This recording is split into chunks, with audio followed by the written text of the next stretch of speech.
introduction with the new believers present the Necronomicon's secret history. The Necronomicon is a portal to another dimension, full of what we call demons. It is a gateway to a terrifying evil so powerful, anyone trying to use the book is almost certainly doomed. Lovecraft claimed to have invented it in his stories in 1922, and this belief is widely accepted, but the truth is its secret history goes way back to 730 AD, and was written in Damascus by Abdul el-Hazard.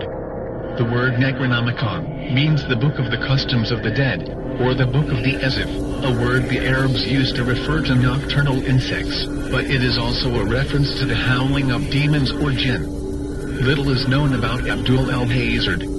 What we do know about him is largely derived from the small amount of biographical information in the Necronomicon itself.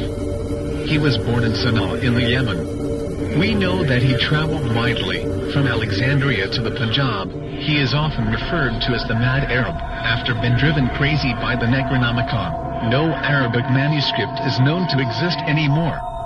A Latin translation was made in 1487 by Allah's Wormius, not in the 17th century as Lovecraft maintains. Almost 100 years later, in 1586, a copy of Wormius's Latin translation surfaced in Prague. Dr. John Dee, the famous English magician, and his assistant Edward Kelly, were at the court of the Emperor Rudolph II to discuss plans for creating gold, and Kelly bought the copy from the Kabbalist Jacob Eliezer, who had fled to Prague from Italy after accusations of necromancy.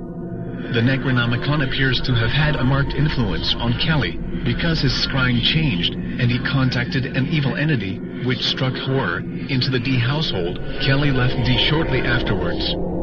Dee then translated the Necronomicon into English, but contrary to Lovecraft, this translation was never printed. The manuscript passed into the collection of the great collector Elias Ashmole, and then to the Bodleian Library in Oxford. Why did the novelist H.P. Lovecraft claim to have invented the Necronomicon? The answer to this interesting question lies in two people, the evil magician Aleister Crowley and Sonia Green. There is no question that Crowley had Dee's translation of the Necronomicon, probably while researching Dee's papers. Too many passages in Crowley's Book of the Law read like a transcription from the Necronomicon. Crowley also claimed to remember his life as Edward Kelly in a previous incarnation. Why doesn't Crowley mention the Necronomicon in his works?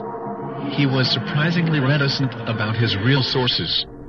There is a strong suspicion that 777, which Crowley claimed to have written, was largely plagiarized from the Necronomicon.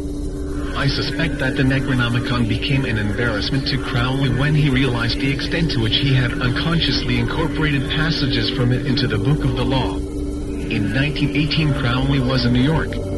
As always, he was trying to establish his literary reputation. Sonia Green was a Jewish emigre with literary ambitions, and she had joined the Walker's Sunrise Club. It was there that she first encountered Crowley, who had been invited to give a talk. They met again on an irregular basis for some months.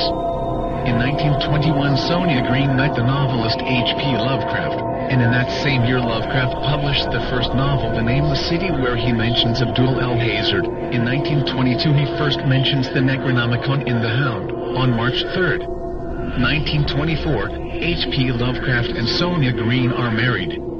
We do not know what Crowley told Sonia Green, and we do not know what Sonia told Lovecraft.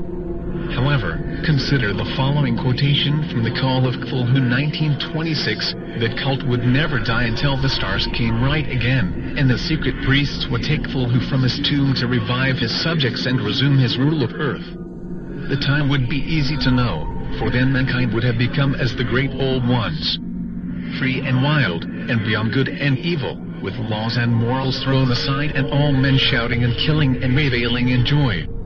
Then the liberated elders would teach them new ways to shout and kill and revel and enjoy themselves, and all earth would flame with a holocaust of ecstasy and freedom. It may be brief, it may be mangled, but it is the undeniable ring of Crowley's Book of the Law. It is easy to imagine a situation where Sonia and Lovecraft are laughing and talking in a firelit room about a new story, and Sonia introduces some ideas based on what Crowley had told her. She wouldn't even have to mention Crowley, just enough of the ideas to spark Lovecraft's imagination. There is no evidence that Lovecraft ever saw the Necronomicon, or even knew that the book existed.